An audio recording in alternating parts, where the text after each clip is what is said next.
Oke, temanya Limitless Generation. Tadi saya lihat di buku panduan yang dikasih, karena kan kita bulan ini Juli, Agustus, September di gereja kita kan overcoming trial gitu ya. Terus kemudian kita belajar. Ternyata setelah kita belajar, Pak Roni juga belajar, kita belajar gini, ada sesuatu di bagian Tuhan bahwa ada yang tanggung jawabnya Tuhan. Ada sesuatu yang kita tidak bisa mengerti, atau ada juga satu batasan, limit yang bagian kedaulatan Tuhan. Kalau ada waktu nanti besok atau kapan Pak Roni akan sharingkan limit yang merupakan bagian Tuhan, yang bukan bagian kita. Saya baca di buku panduan, ternyata limitless di sini adalah kita mengembangkan kapasitas kita. Kita harus berbeda dari rata-rata. Kita mau excellent. Oke, sekarang kita lihat yang menjadi bagian kita, Bapak Ibu. Yang menjadi bagian Tuhan, itu urusan Tuhan. Besok kalau sempat Pak Roni sharing kan, sekarang tanggung jawab kita, bagian kita untuk menjadi limitless generation. Yang saya mau bagikan dulu 3 hal, Bapak Ibu. Yang pertama, untuk bisa kita sanggup menyadari kapasitas kita, promise. Kita buka dulu sama-sama dalam Yohanes 14 ayat yang ke-12. Yohanes 14 ayat yang ke-12. Promise, yang pertama promise. Mungkin Vita. Nanti sambil diketik, nanti jadi yang lain bisa tahu poin-poinnya. Poin pertama promise ya. Kita baca sama-sama Bapak Ibu. Tapi saya juga butuh beberapa ayat agak cepat, jadi bisa sambil ya. Oke. Yang kita baca sama-sama Bapak Ibu. Aku berkata kepadamu, sesungguhnya barang siapa percaya kepadaku dengan suara keras penuh keyakinan, ia akan melakukan juga pekerjaan-pekerjaan yang aku lakukan, bahkan pekerjaan-pekerjaan yang lebih besar daripada itu. Sebab aku pergi kepada Bapa. Apa yang dilakukan Tuhan buat kita adalah sesuatu yang luar biasa, yang wonderful, yang mujizat. Memberi makan 5.000 orang. Buat kita itu impossible things. Tapi firman Tuhan, Dia berjanji, kamu akan melakukan pekerjaan-pekerjaan seperti yang kulakukan, bahkan lebih besar. Limitless generation, kita jangan membatasi diri kita dengan pola pikir kita, dengan kepercayaan kita, dengan keberadaan kita. Tapi kita sekarang pegang pertama promise. Amen. Kalau Tuhan yang berjanji, tadi Pak Roni bilang itu rule. Itu suatu ketetapan yang nggak mungkin dicabut.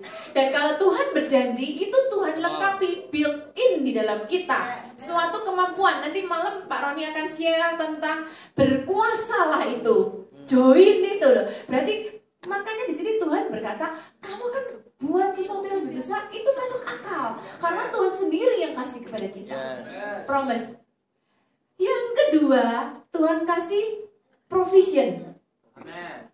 Provision. Kita bilang gini, kita jangan siapa sih yang membatasi kita? Ya diri kita sendiri. Sering kita bilang gini, aku bisa apa? Aku gak bisa berbuat apa-apa. Maksud gini Bapak Ibu, kalaupun kita dikasih 1 talenta sama Tuhan seperti perumpamaan itu, maksimalkan talentamu yang 1 itu. Fokuslah dengan yang 1 itu. Kamu akan jadi luar biasa dengan yang 1 itu. Gitu ya. Kita bilang, nggak bisa apa-apa. Kita lihat aja sama-sama sebentar sekarang di dalam Keluaran 4 ayat yang ke-10.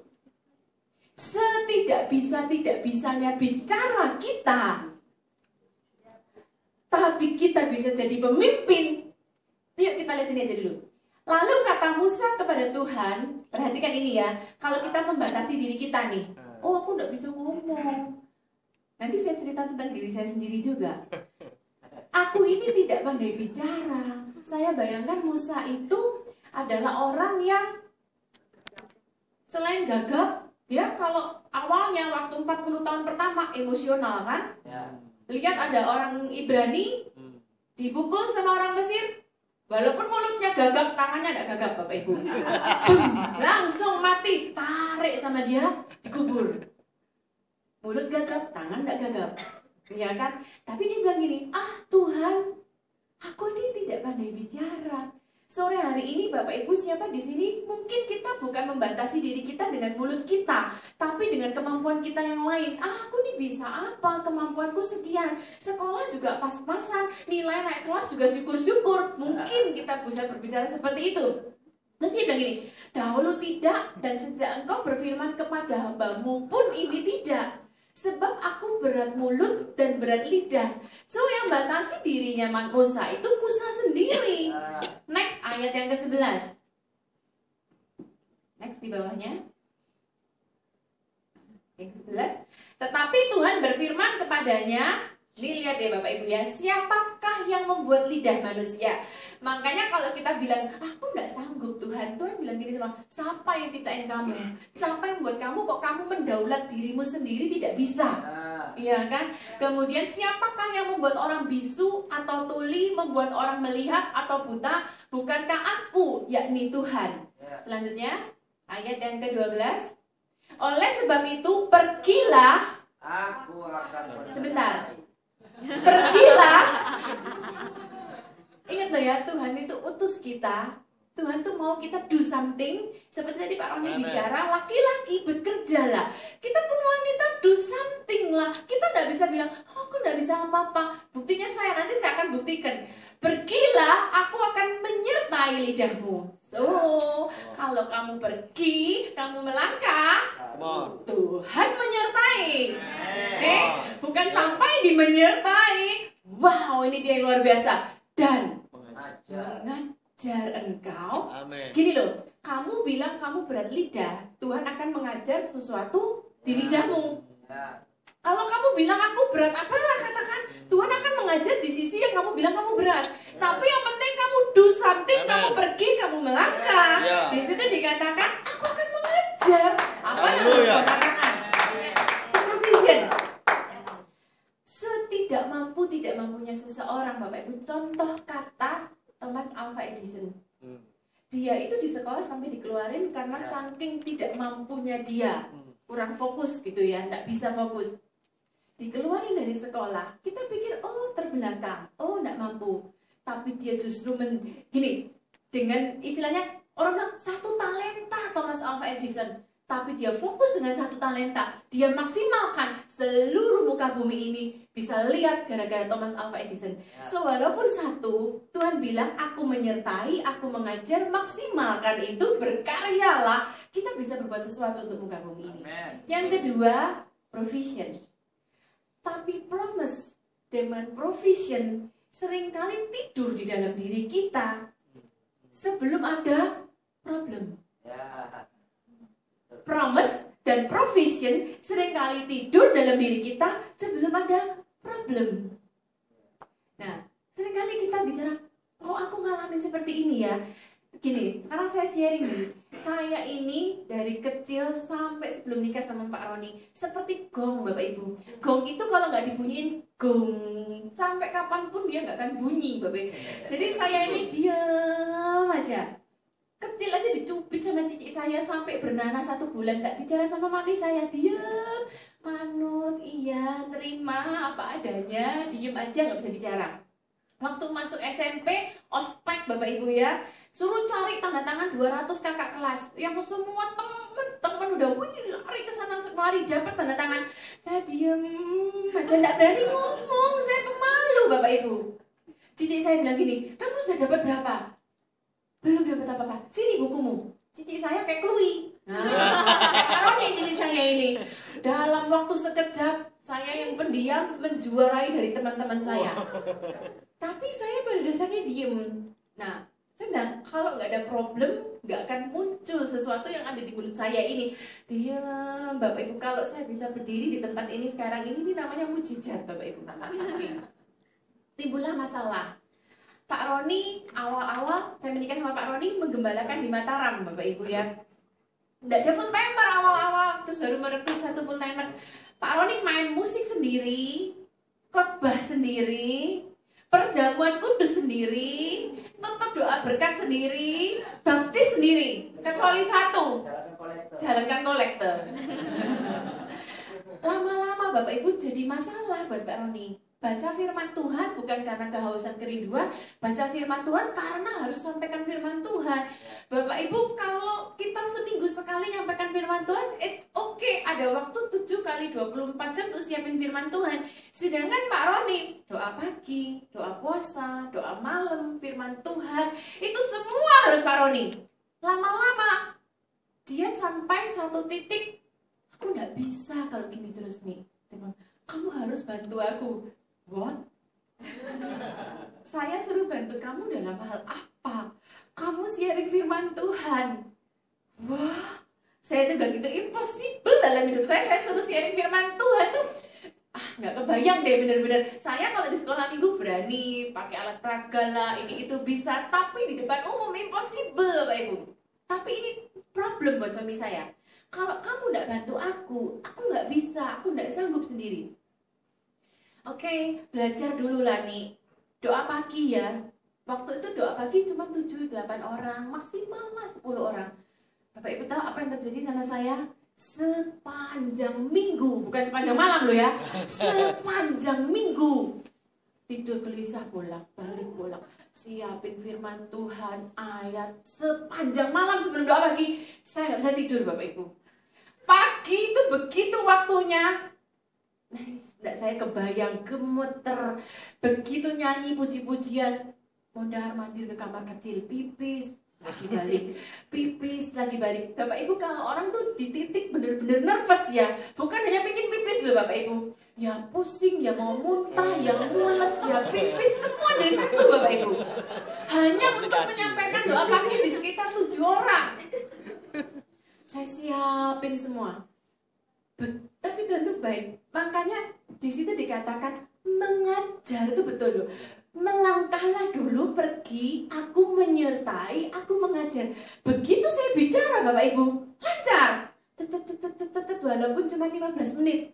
Awal-awal 15, bolehlah buat seorang saya 15 menit bicara itu sudah awesome, luar biasa loh. Leganya langsung, yang nggak tidur 1 minggu kurang tidur itu dibales setelah 15 menit saya bicara. Mulai lagi Pak Roni ini problem kan? Pak Roni dorong saya, sekarang belajar nih di doa puasa. Yang tadinya 10 jadi 30. Belajar nih di doa malam, sekarang jadi 50. Sekarang ditingkatkan lagi, belajar nih. Sekarang kamu harus bisa di kebaktian umum. Wah, itu problem buat saya di kebaktian umum Bapak Ibu. 100-150 orang. Kalau Bapak Ibu, kita doa pagi, mondar-mandir masih duduk di lantai ya. Kalau ibadah itu sudah berdiri, masa puji-pujian mondar-mandir ke kamar kecil gara-gara kita nafas. Itulah yang terjadi pada saya Bapak Ibu. Mondar-mandir, perut mules, kepala pusing, mau muntah saya Bapak Ibu. Tapi benar-benar begitu saya maju, saya bisa nyampaikan firman Tuhan. Ini maksud saya. Pergilah, aku menyertaimu, aku mengajar. So, saya gini, saya merasa terima kasih Tuhan. Saya tidak tahu berapa yang kau berikan pada saya, tapi walaupun itu satu, saya sudah berusaha mengembangkan apa yang Tuhan berikan buat saya. Walaupun saya awalnya sudah lah mau dikatakan yang mules, yang apapun, tapi saya berusaha bisa.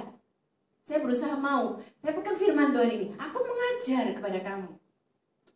Nah, saya mau cerita beberapa Bapak Ibu. Bicara tentang mengajar, bicara tentang problem. Limitless itu terjadi ketika problem. Suatu kali di Bali Bapak Ibu, ini awal-awal waktu itu masih Betani gereja kita. Belum di Lembah Pujian, masih pindah-pindah. Dulu pakai gedung bioskop Kumbasari. Ada seorang encim sama anaknya baru meninggal suaminya meninggal ninggalin utang Bapak Ibu. Nah, anaknya bilang gini, yuk kita ke gereja yuk Ma. Sebelumnya belum percaya Tuhan. Datang ke gereja, duduk di paling belakang Bapak Ibu. Terus Pak Arifin khotbah, namanya teater ya. Waktu itu di Kumbasari bioskop ya. Jadi belakang kan gelap kalau gedung bioskop, duduk paling belakang tuh. Pada waktu Pak Arifin khotbah, si encim ini bilang gini, omong tok, katanya gitu. Dia teriak dari belakang, suaranya keras walaupun cim-cim, omong tok, dia giniin omong tok, gitu dari belakang. Terus ya kali Pak Arifin khotbah gitu, anaknya bilang gini, Mah, sudahlah, kita coba lakukan apa yang dikatakan sama Pak Pendeta itu mah. Encim ini tadinya tidak bekerja, ibu rumah tangga biasa, kagak bisa apa-apa Bapak Ibu. Cuma ngandalin suami. Begitu suami ninggalin utang gimana?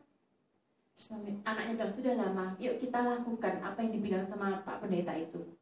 Akhirnya mulai datang ke gereja, takut Tuhan, dibaptis. Bapak Ibu gini loh, seterbatas-batasnya manusia.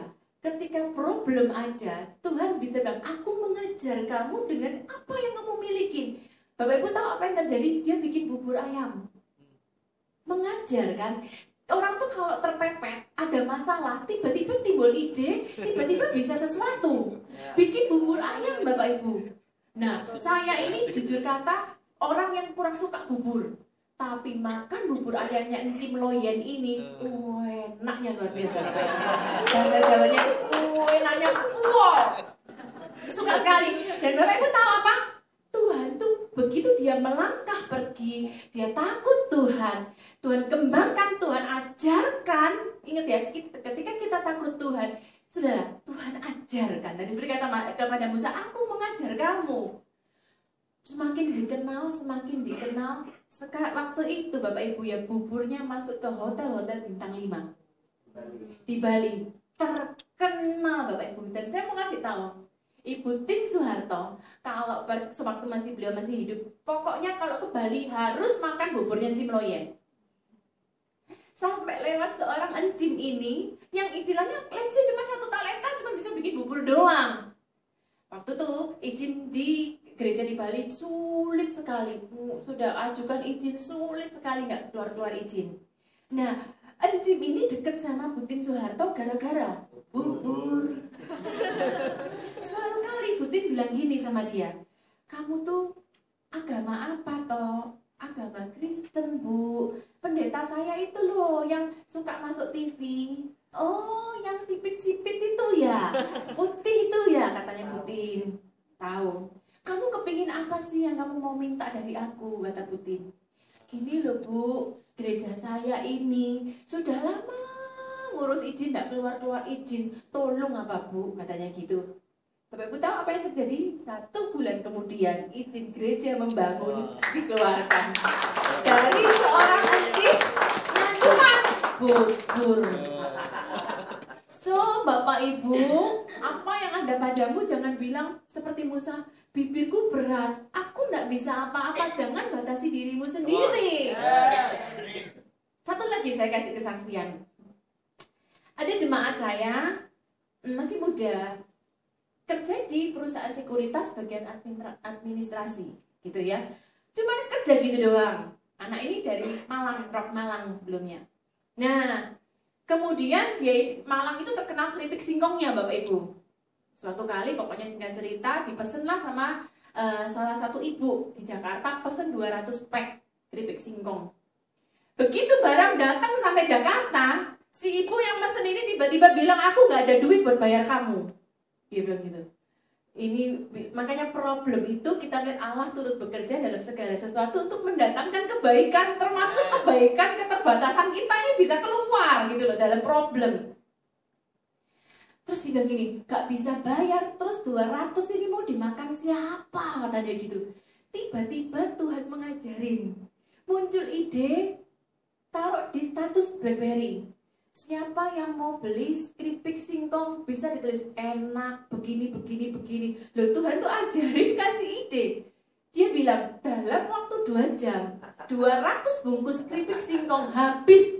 Nah, dari situ dia terpikir, loh kok enak ya? Aku kerja jadi admin bayaran berapa? Jualan keripik singkong 2 jam 200 bungkus habis.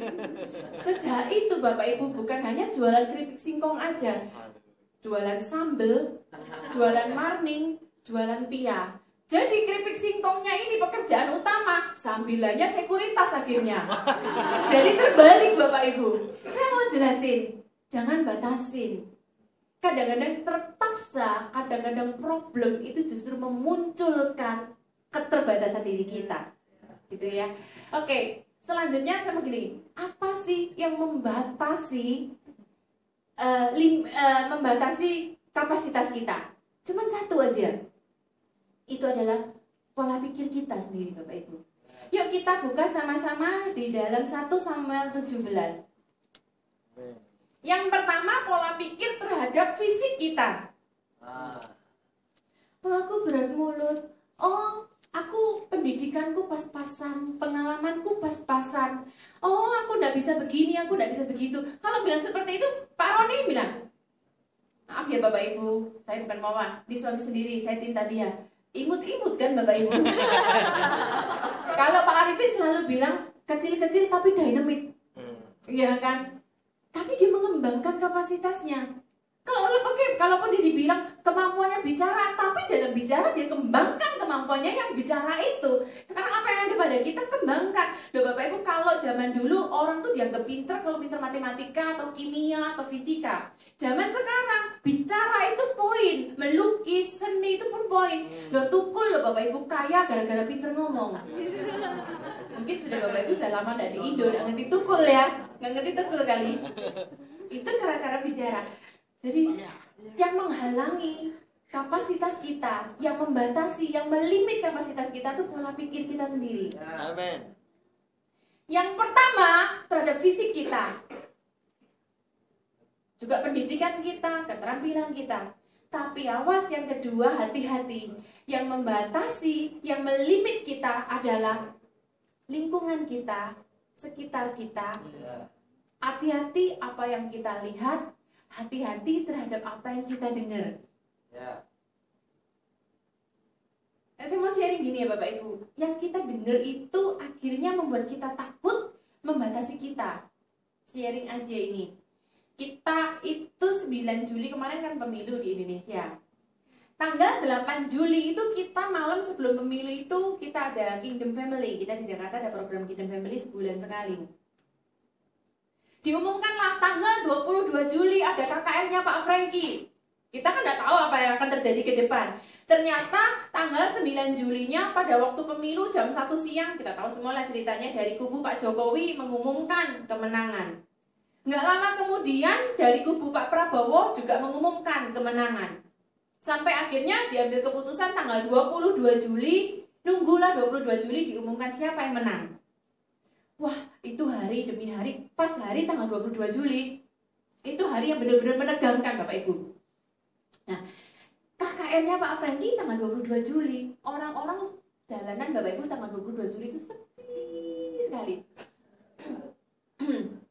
Kalau saya mau bilang ya Bapak Ibu, di depan apartemen kami itu ada mall, itu sudah dijaga 4 truk banser tentara TNI di situ. Di depan apartemen kami semua tuh tentara-tentara semua. Pokoknya TNI dan Polri semua siaga 1, sepi Bapak Ibu. Pak Roni gini sebagai gembala, dibatalin nggak ini KKR? Kalaupun mau tetap berlanjut dan aman Jakarta, belum tentu jemaat mau datang. Karena mereka ketakutan juga toh. Terus akhirnya Pak Roni pikir, biarin dah tetap jalan aja KKR tanggal 22 Juli. Itu KKR kami jam 7 malam. Diumumkannya presiden kan seharusnya jam 4 sore. Tapi karena alot ini itu diubah jadi jam 8 malam. Jam 4 sore Bapak Ibu ada jemaat BBM. Makanya hati-hati broadcast kita tuh jangan cepet-cepet percaya. Apa yang kita baca, apa yang kita dengar, apa yang kita lihat itu hati-hati, itu yang bisa membatasi kita Bapak Ibu. Broadcast, makanya Pak Roni di Jakarta bilang sama jemaat, sudah stop ya jemaat, berhenti broadcast yang tidak benar. Yang kita nggak tahu pasti isinya Pak Prabowo tuh begini. Awas ya, hati-hati, orang-orang Hercules sudah dikirim ke Jakarta kan bikin kerusuhan begini. Stop, katanya Pak Roni, jangan ikut-ikutan broadcast. Jam 4 sore Bapak Ibu, kita ditelepon sama jemaat ini kenal sama Intel. Pak gawat Pak, hot ini Pak. Apanya yang hot? Hati-hati Pak, panas ini Pak. Pak, batalin aja KKR Pak. Ini jam 4 sore Bapak Ibu. Tapi puji Tuhan Pak Roni itu orangnya lebih tenang. Makanya saya bilang Pak Roni, kasihlah jemaat Mazmur 112 ayat 7. Orang benar tidak takut mendengar kabar celaka. Itu perlu kasih tahu ke jemaat. Terus akhirnya, enggak, tetap aja KKR berjalan. Walaupun jemaat ini sudah sempat bilang ke beberapa keluarga supaya nggak usah datang, hot. Ya nggak datang beneran. Maksud gini loh Bapak Ibu, apa yang kita dengar, apa yang kita lihat, itu kadang-kadang melimitasi kemampuan kita. Kita lihat sama-sama dulu 1 Samuel 17 ayat yang keempat.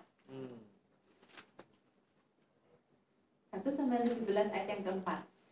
Kita tahu semua ceritanya ini, tapi yuk kita lihat lebih detail. Kita lihat sesuatu yang kita teliti ya Bapak Ibu ya. Ini kita tahu semua Goliat lawan orang-orang Israel. Goliat nih tingginya sekitar 290. Kalau baca di firman Tuhan. Meskipun tadi yang paling tinggi siapa namanya? Robi paling 180, 190. Ini tambah 1 meter dari kamu. Tinggi sekali. Terus kemudian melawan orang-orang Israel. Orang-orang Israel gak ada yang berani Bapak Ibu. Yuk kita lihat saja sama ayatnya 1 sampai 17 ayat yang 4. Tidak semuanya tapi ada beberapa bagian yang perlu dibaca. Lalu tampillah keluar seorang pendekar dari tentara orang Filistin, namanya Goliat dari Gad, tingginya 6 hasta sejengkal. 6 hasta per hasta 45 cm ditambah sejengkal Bapak Ibu. Sekitar 285, 290. Next saja. Yuk kita perhatikan ini. Apa yang kita lihat?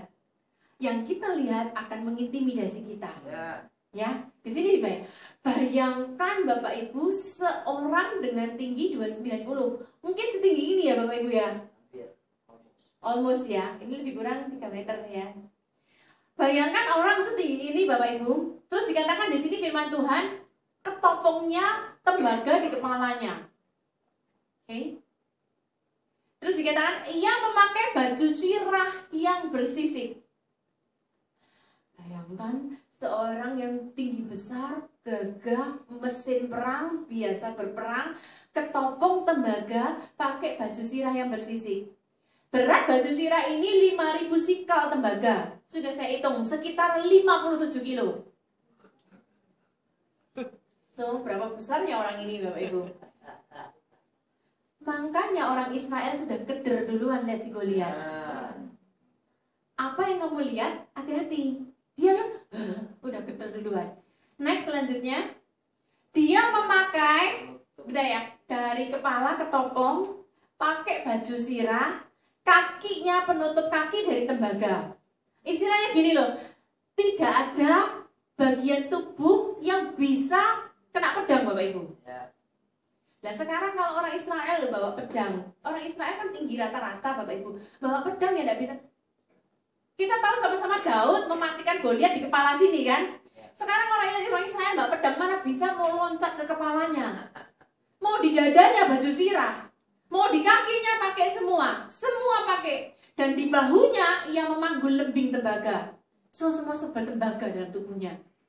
Kita nggak bisa sesuatu kepada dia. Terus next lagi, gagang tombaknya seperti pesa tukang tenun. Dan mata tombaknya itu 600 sikal besi beratnya. Mata tombaknya itu saya hitung 7 kilo. 600 sikal itu 7 kilo. Bayangin beratnya itu sudah seberapa? Ini sudah 57 kilo. Ini semuanya jalan aja udah berat Bapak Ibu ya. Orang Israel udah keder duluan. Dan seorang pembawa perisai berjalan di depannya. Oke? Apa yang kamu lihat sudah membuat keder duluan. Bukan berhenti sampai di situ. Saya jelaskan aja, nggak usah dibaca ayatnya. Kemudian dia menantang orang Israel. Saya bayangkan dengan bahasa saya pasti dia dia menghina orang-orang Israel. Suruh 1 lawan 1. Apalagi 1 lawan 1. Siapa berani sama dia seperti ini? Seluruh Israel juga belum tentu karena semuanya dari tembaga. 1 lawan 1 kata Goliat ditantang. Kalau aku kalah, seluruh bangsaku jadi budakmu. Kalau kamu kalah, seluruh bangsamu jadi budakku. Siapa yang berani maju? So, maksudnya gini, apa yang kau dengar, apa yang kau lihat, hati-hati itu akan melimitasi, membatasi kemampuanmu. Orang sudah keder duluan. Bahkan ada di ayat lain dikatakan orang-orang Israel lari, Bapak Ibu.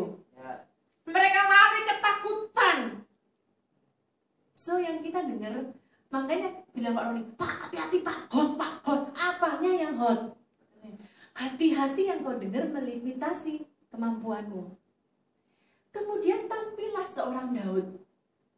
Gini loh berpikir Bapak Ibu, bagaimana kita bisa maksimal potensi kita? Caranya gini, kita melihat dengan cara pandang Tuhan. Amin. Ketika kita melihat dengan cara pandang Tuhan, kita akan membebaskan batasan-batasan dalam hidup kita. Gideon pun dia bilang, aku orang yang paling kecil, aku orang yang paling muda, sukuku paling kecil. Tuhan bilang gini,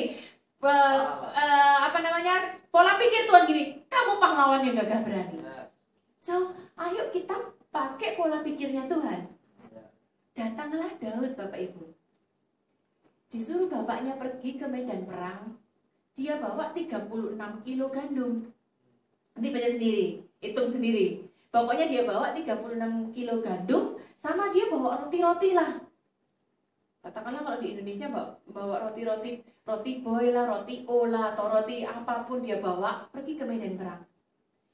Dia dengar sendiri gimana Goliat menghina tentara Israel. Dan gini Bapak Ibu, pandangan orang Israel dan pandangan Daud sama. Mereka melihat Goliat yang sama-sama besar. Mereka juga melihat Goliat yang pakai baju sirah bersisik, mereka melihat sama Goliat yang pakai ketopong, mereka melihat semua yang utuh dari mata yang sama, tapi dari pola pikir yang berbeda.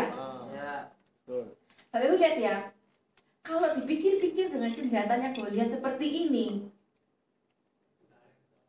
kalau saya pikir Daud, dia pikir gini, sisi mana ya yang bakal ku kenain ini ya? Pola pikirnya kan, sisi mana nih? Kalau kita lihat film 300 Bapak Ibu, tonton film 300 tak? Itu ketopongnya ini tertutup nih dahinya. Cuman matanya doang, ini hidung pun tertutup, semua tertutup. Kecuali mata doang, saat bahu, dahi-dahinya tertutup. Jadi saya bayangkan ketopongnya Goliat itu terbuka di dahi. Saya pikir, oh Daud ini pasti sambil pikir, dia sambil mendengar intimidasi Goliat. Ayo siapa berani ngelawan aku? Otaknya jalan. Sisi mana ini kalahkan dia? Sampai singkat cerita, yuk kita lihat sama-sama di dalam 1 Samuel 17 ayat sorry. Bentar ya Bapak Ibu ya.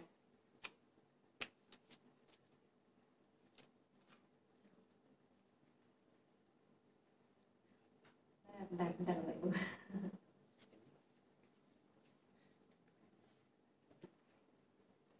1 Samuel 18 ayat yang ke sorry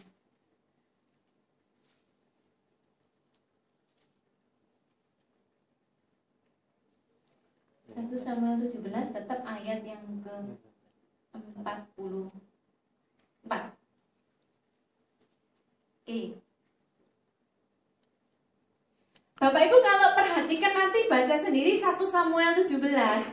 Ketika dari sisi Goliat melawan orang Israel, Goliat bilang gini, ayo satu lawan satu. Aku kalah, bangsaku jadi budakmu. Kamu kalah, bangsamu jadi budakku. That's it. Cuman itu tantangan Goliat.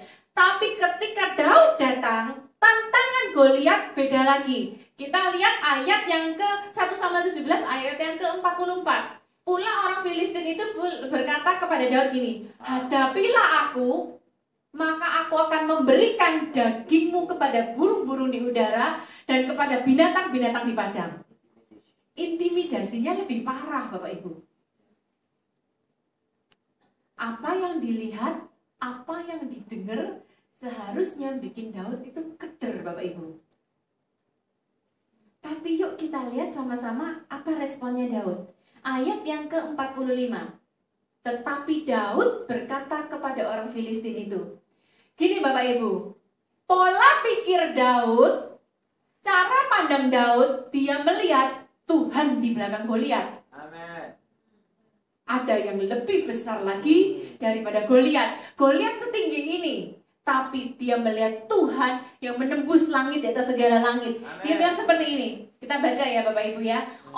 Tetapi Daud berkata kepada orang Filistin itu, engkau mendatangi aku dengan pedang, tombak, lembing. Tetapi aku mendatangi engkau dengan nama Tuhan semesta alam, Allah segala barisan Israel yang kau tantang itu. Saya kepingin Bapak Ibu ya, maaf ya, saya boleh kasih peragaannya. Supaya kalau dengan peragaan tuh kita benar-benar ingat bahwa tidak ada yang membatasi kita kok. Kalau kita tahu, kita melihat dengan cara pandang Tuhan. Kalau saya ini dadakan ya. Saya minta suami saya jadi Daudnya. Terus Pak Robi ya. Maaf Pak ya. Ini terima kasih karena Bapak paling besar Pak. Pak Robi. Bapak jadi Goliatnya ya Pak ya. Ayo Pak. Ya. Ya.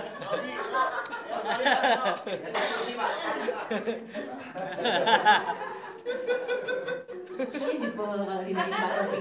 Boleh Pak Robi di sana Pak. Di paling ujung sana Pak. Oke stop. Bapak Ibu bayangkan Pak Robi setinggi itu, pakai ketopong, pakai baju sirah bersisik, ini apa namanya pundaknya, kakinya semua mesin perang, mesin tembaga di sana.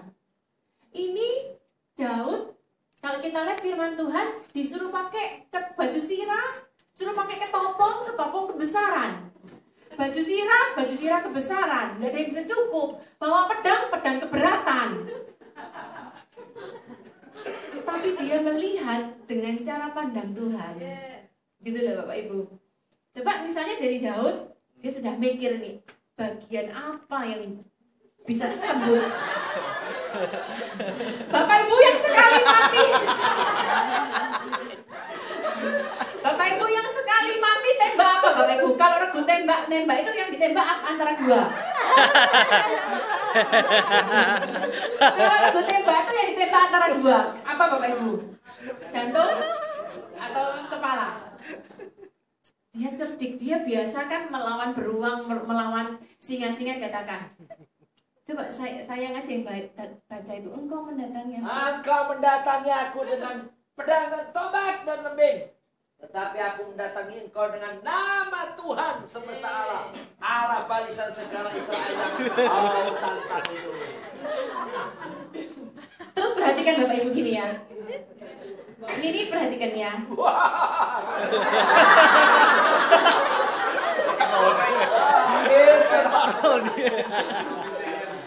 Bapak Ibu ini hal penting ya. Kita manusia bisa saja takut sometimes. Itu manusiawi kok takut itu. Perkatakan imanmu melawan ketakutanmu. Yes. Next, ayat 46. Perkatakan imanmu melawan ketakutanmu yang membatasi dirimu. Hari ini juga. Masih punyanya Goliat kan? Ayat 46 ini.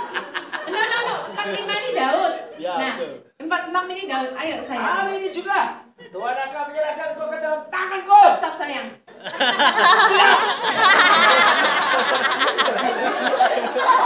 Bapak Ibu perhatikan di sini.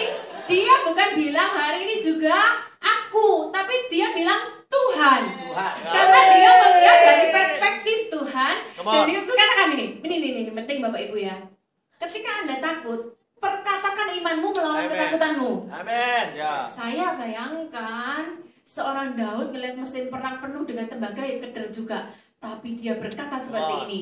Hari ini juga Tuhan, the Lord of Hosts, Jehovah, akan menyerahkan engkau ke dalam tanganku. Dan aku akan mengalahkan engkau dan memenggal kepalamu. Kacamatamu lepas. Hari juga aku akan memberikan mayatmu.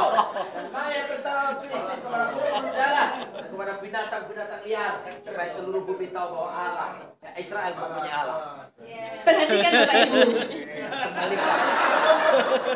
Ketika timbul masalah, ketika ada sesuatu yang membatasi dirimu, ketika ada intimidasi yang ada padamu, perkatakan Tuhan, aku percaya Engkau Allah yang hidup. Aku percaya aku bisa melewati ini semua. Aku percaya aku menang. Perkatakan imanmu. Firman Tuhan berkata iman timbul dari pendengaran, pendengaran akan firman Tuhan. Sebentar ya sayang. Siapa yang paling dekat dengan telingamu? Kalau nggak mulut kita sendiri. So perkatakan firman Tuhan itu. Daud bilang seperti ini. Hari ini juga. Mungkin dia keder-keder atau berani, pokoknya dia berkata Tuhan akan nyerahkan kamu. Tidak ada seorang pun dari orang Israel yang berani ngomong seperti ini. Tapi dia melihat dari cara pandang Tuhan. Dia bilang gini, aku akan penggal kepalamu dan tubuhmu. Yes. Terus, dan aku akan memberikan mayatmu dan mayat orang Filistin kepada burung di udara dan kepada seluruh binatang liar. Apa yang diperkatakan Goliat dikembalikan sama Daud. Yes. So, kembalikan. Katakan. Sekali lagi saya bilang, iman timbul dari pendengaran akan firman Tuhan. So, perkatakan. Ketika ada problem, ketika ada sesuatu yang membatasi dirimu, perkatakan. Nah, terus apa yang dilakukan Daud? Lari. Ketika kita lihat ayat 48. Kita lihat ayat 48. Yuk kita baca sama-sama Bapak Ibu ya. Ketika orang Filistin itu bergerak maju untuk menemui Daud. Sebentar. Filistin itu bergerak maju kan? Perang Pak. Bukan begini. Perang Pak.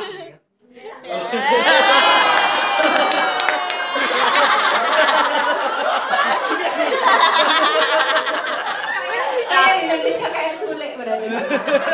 Sebentar Pak, mundur dulu Pak. Pak, gini Pak, bayangkan baju sirah Bapak 57 kilo Pak.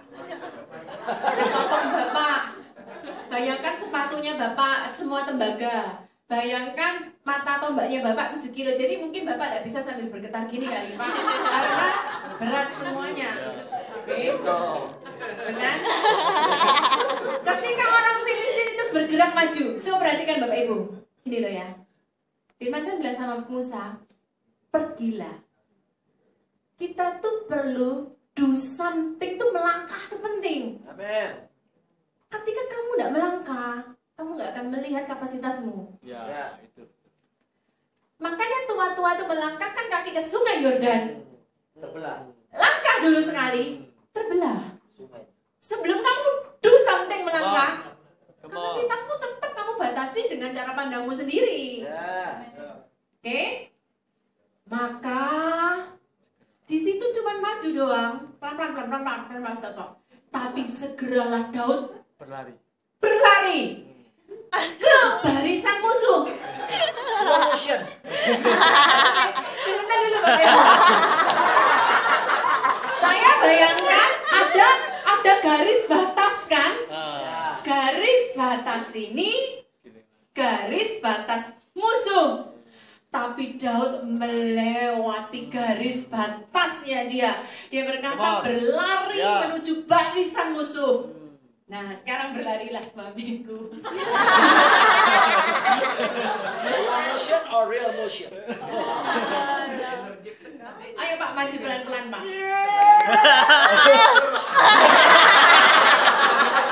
Kelempar beneran. Kuat Pak ya.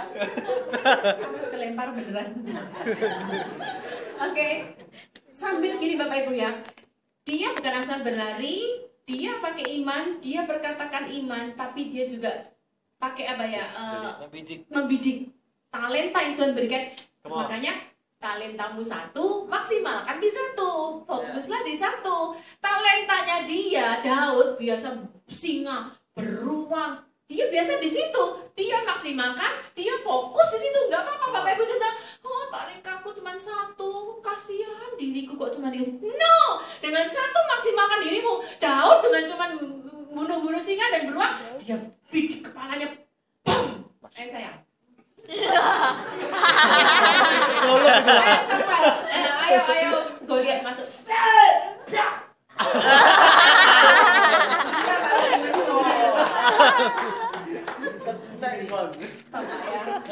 Bapak Ibu, saya mau kasih tahu Bapak Ibu. Kena masuk terhujam, boom. Loh, coba sih raba ini kita sih keras nggak Bapak Ibu? Keras. Tapi firman Tuhan bilang batu tuh nancep ke depan, masuk ke sini. Ini keras Bapak Ibu, jangan bayangkan ini. Ini keras Bapak Ibu. Berarti memang walaupun satu talentanya dia, tapi dia kuat, dia bidik, dia maksimalkan, dia bang, sekuat tenaga masuk. Firman Tuhan berkata, matinya bukan ke belakang, mati ke depan. Wah, luar biasa. Begitu dia mati ke depan, Daud maju, ambil pedangnya si Goliat itu sendiri, tarik, penggal kepalanya. Oke, saya makasih Pak Robin, makasih.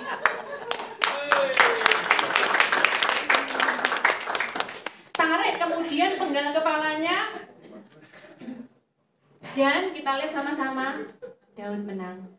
Padahal kalau dilihat Bapak Ibu ya, tanpa perlengkapan senjata apapun, tanpa apa-apa, tapi ini cara pandang dia. Dan satu talenta yang dia miliki, saya tak tahu berapa, saya mengilustrasikan satu talenta yang dia miliki, dia maksimalkan dengan cara pandang Tuhan. So, apapun yang kita punya, yang sering membatasi diri kita sendiri. Sekarang kita lihat diri kita dengan cara pandang Tuhan. Lihat apa yang ada menjadi keterbatasanmu dalam pola pandangmu dengan cara pandang Tuhan. Yang selanjutnya saya mau kasih tahu ini, selain kita melihat dengan cara pandang Tuhan, percaya, jangan ragu-ragu. Firman Tuhan bilang gini, orang yang ragu-ragu tidak akan mendapat apa-apa. Yang pertama lihat dengan cara pandang Tuhan, yang kedua jangan ragu-ragu. Oke, saya serahkan.